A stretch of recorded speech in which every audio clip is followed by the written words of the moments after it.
Por primera vez en la historia, México tendrá una mujer como presidenta. Claudia Sheinbaum logra una aplastante victoria y se perfila como la sucesora del presidente López Obrador para continuar con el proyecto de la llamada Cuarta Transformación.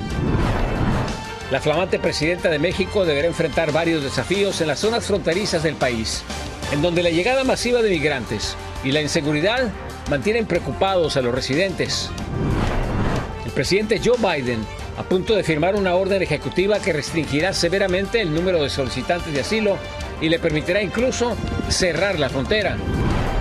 Son elegidos los 12 jurados para el juicio en contra de Hunter Biden por portación de armas. Es la primera vez que el hijo de un presidente en activo es juzgado.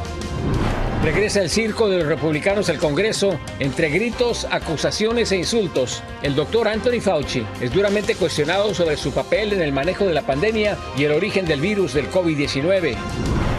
Primero buscó prohibirlo en el país cuando fue presidente. Ahora el exmandatario Donald Trump busca aprovechar la influencia de la plataforma TikTok en busca del voto de los jóvenes. Así iniciamos Cierre de Edición.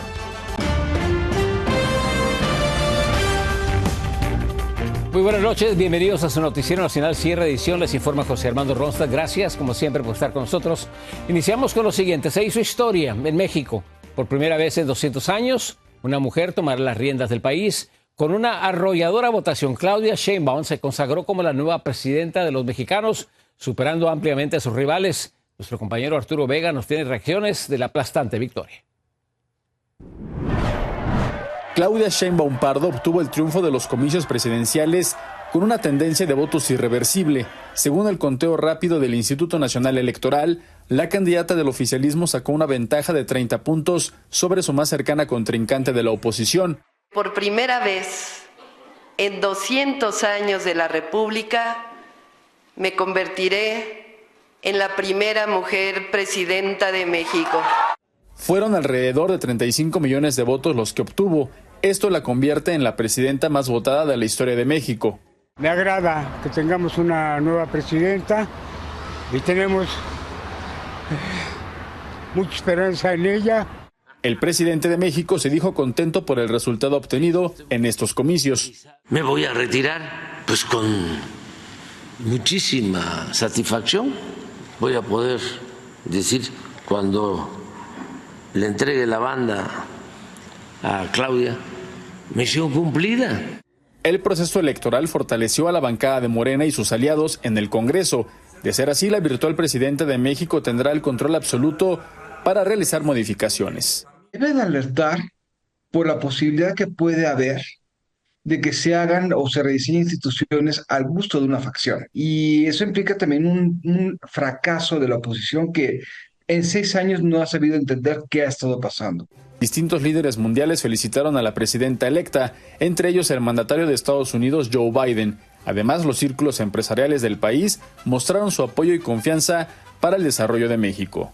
La jornada electoral para Claudia Sheinbaum terminó en la madrugada de este lunes. Hoy la virtual presidenta de México no tuvo actividades. Se espera que sea hasta el día de mañana cuando ofrezca una conferencia de prensa. Desde la Ciudad de México, Arturo Vega, Vivanco Noticias, Estrella TV. El partido gobernante Morena y sus aliados están a punto de hacerse con la mayoría en ambas cámaras de legisladores en México. La coalición estaría asegurando una mayoría calificada en la Cámara de Diputados, en lo que debía alcanzar 334 escaños, cifra que por ahora ya han rebasado, mientras que en el Senado, según el conteo rápido del INE, tendrían la mayoría, pero no calificada, ya que hasta el momento, ya falta el conteo final de los votos, no han alcanzado los 85 curules necesarios. Y también el partido Morena amplía su poder en el territorio mexicano tras ganar 7 gubernaturas de los 9 estados en disputa. Estas elecciones, incluyendo la Ciudad de México, la coalición opositora solo retuvo Guanajuato, mientras que Movimiento Ciudadano se queda nuevamente con el estado de Jalisco. Con estos resultados, Morena ya gobierna en 24 de las 32 entidades del país, consolidando su dominio territorial.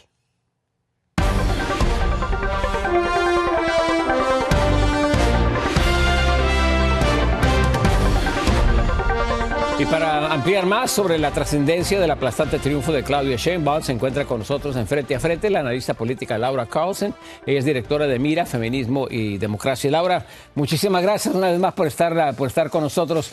Sus reacciones iniciales después de esta aplastante victoria, ¿cuáles son? Pues es un día histórico y ya lo habíamos previsto antes por las encuestas. Sin embargo, este margen de 30 puntos es sorprendente, aplastante. Esto nos dice dos cosas. Uno, que la mayoría de la población por mucho está a favor de la continuación del proyecto de Morena, del partido del presidente, de la Cuarta Transformación. Y dos, que está ya preparada para tener una mujer presidente. Con esto se suma a un grupo muy reducido de países que han logrado romper esta barrera, elegir una mujer presidenta o jefa de Estado, y se congratula mucho aquí en México por este logro.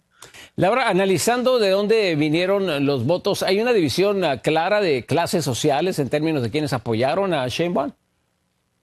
Pues todavía no tenemos el desglose, incluso que todavía falta un poco el conteo de las actas. Pues hace unos minutos estaba 95%, ya se sabe por supuesto los resultados. Sin embargo, ese trabajo el día de hoy, la gente seguía viendo resultados, el trabajo de desglose hay que verlo, pero sí es notable, como se mencionó en el reportaje, que sectores muy importantes del empresariado también han felicitado a Claudia Sheinbaum. La Cuarta Transformación ha tenido un discurso antineoliberal, sin embargo, ha tenido un trato fino, ¿no?, entre reformas y los intereses del sector privado.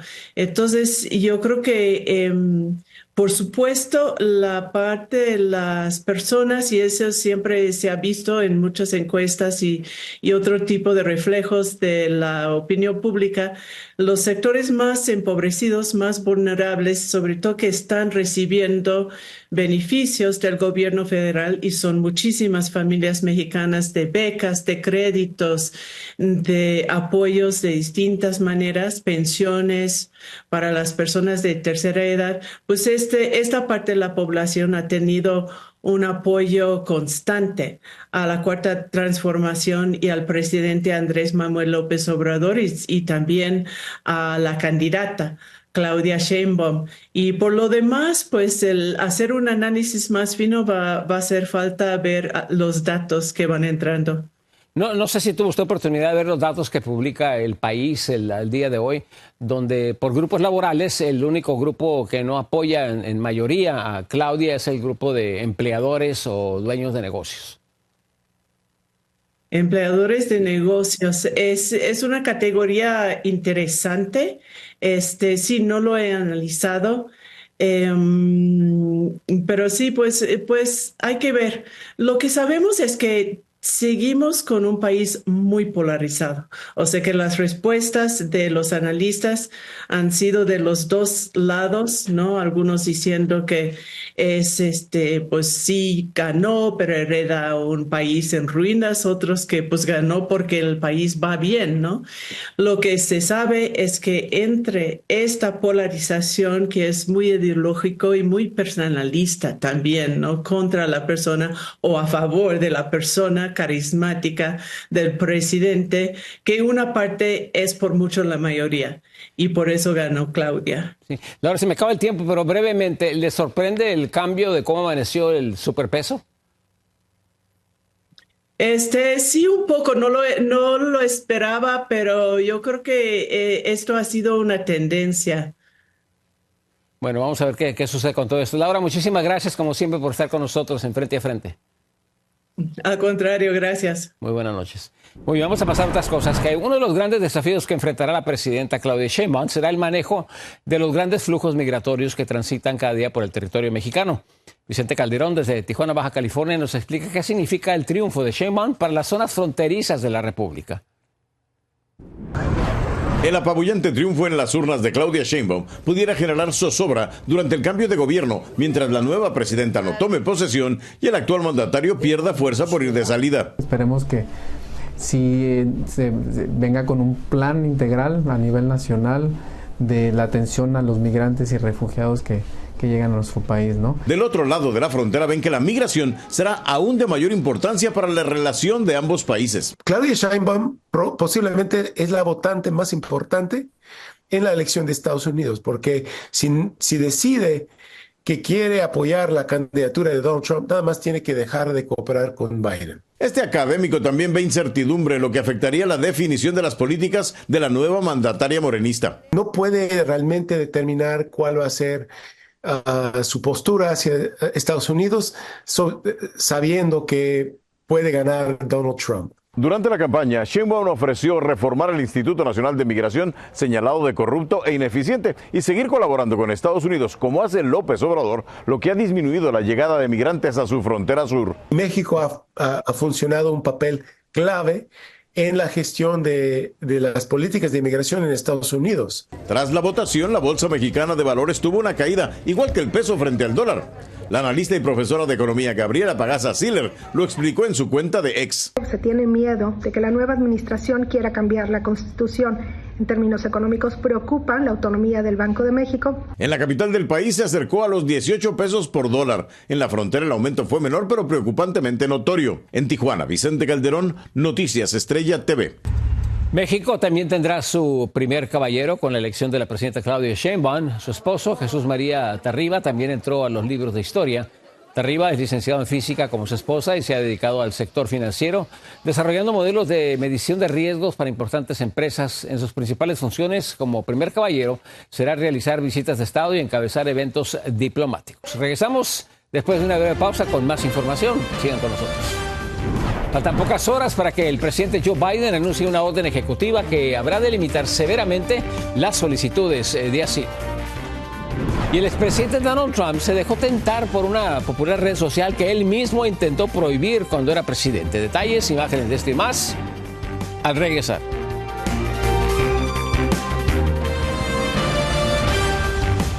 La Casa Blanca ya se prepara para anunciar mañana martes una orden ejecutiva por parte del presidente Joe Biden.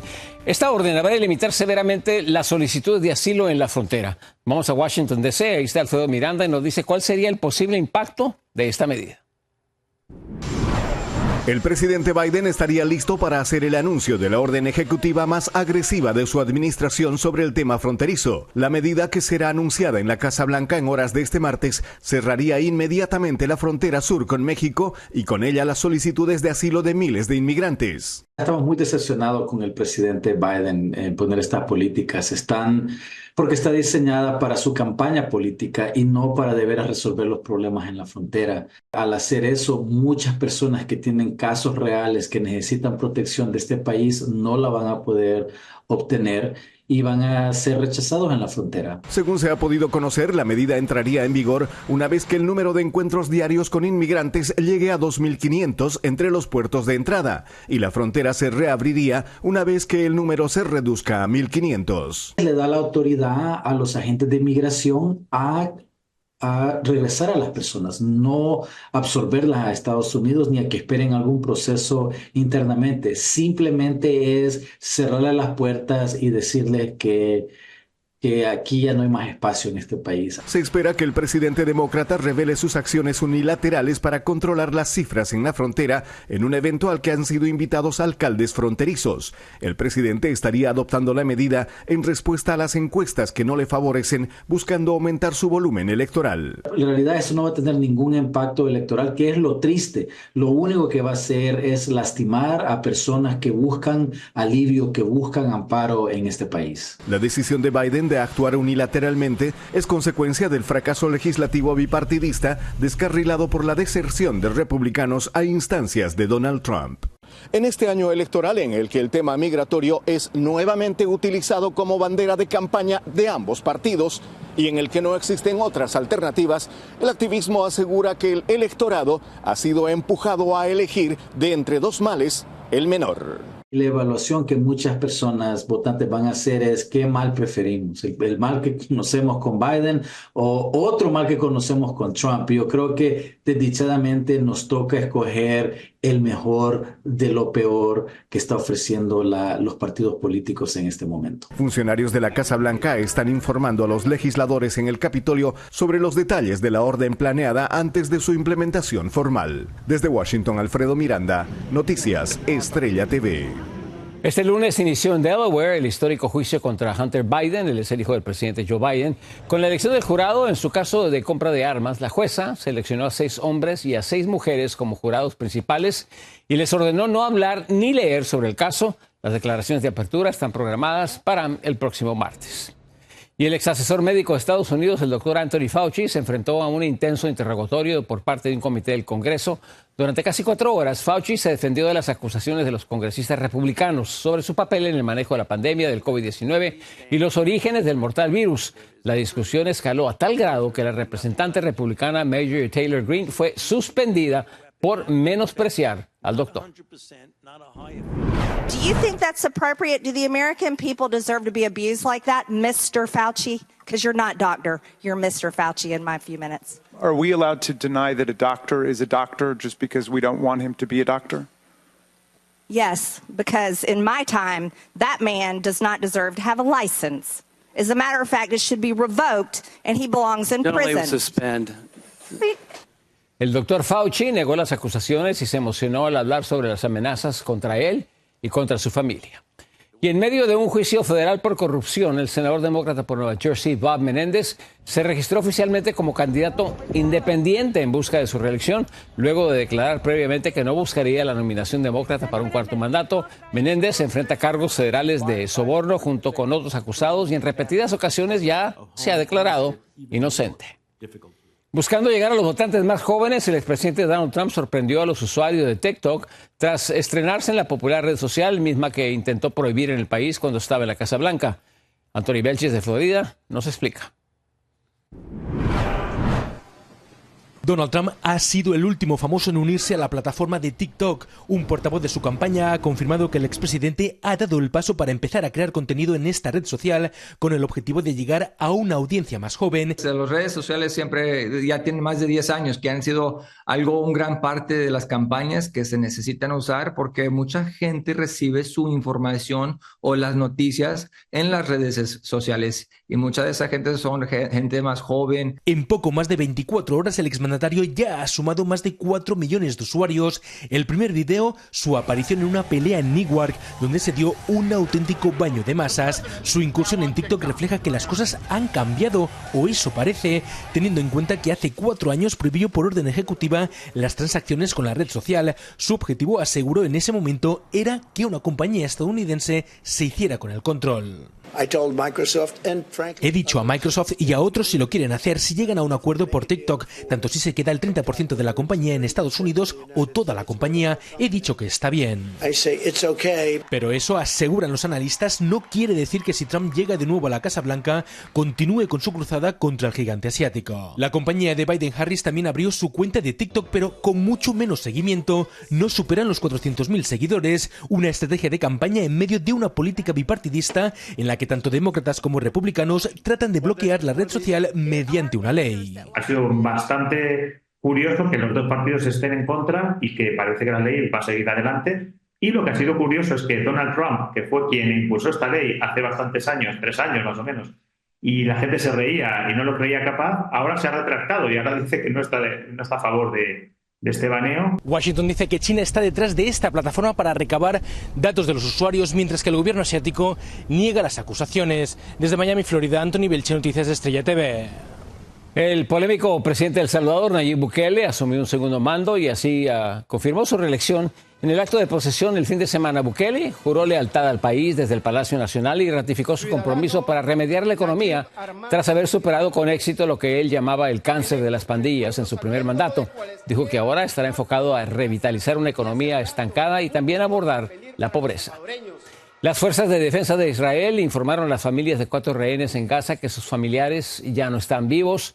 Los rehenes fueron secuestrados por Hamás el pasado 7 de octubre y según informes de inteligencia sus cuerpos estarían en manos del grupo terrorista. Aparentemente estos habrían sido asesinados hace unos meses en cautiverio.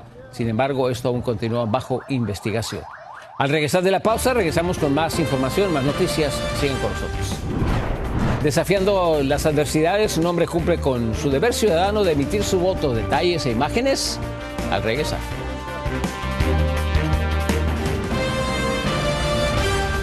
Ni una dolorosa fractura impidió que un hombre en el estado de Yucatán, en México, lograra votar ayer domingo. El hombre se fracturó la pelvis y acudió con ambulancia y todo a su casilla para ejercer su derecho al voto.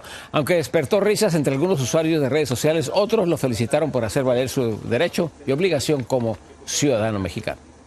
Y aficionados y jugadores del equipo de fútbol de Venecia celebraron en góndola su ascenso a la Serie A de Italia. Lo hicieron en el Gran Canal, donde cientos de seguidores y turistas los acompañaron al festejo. La victoria marca el regreso del equipo veneciano a la máxima categoría del fútbol italiano después de 2 años de ausencia. Muy buenas noches, muchas gracias por acompañarnos. Yo soy José Armando Ronstadt. A continuación, 24 horas con Alexandra Stergios. Los invito a que se queden. Nos vemos mañana.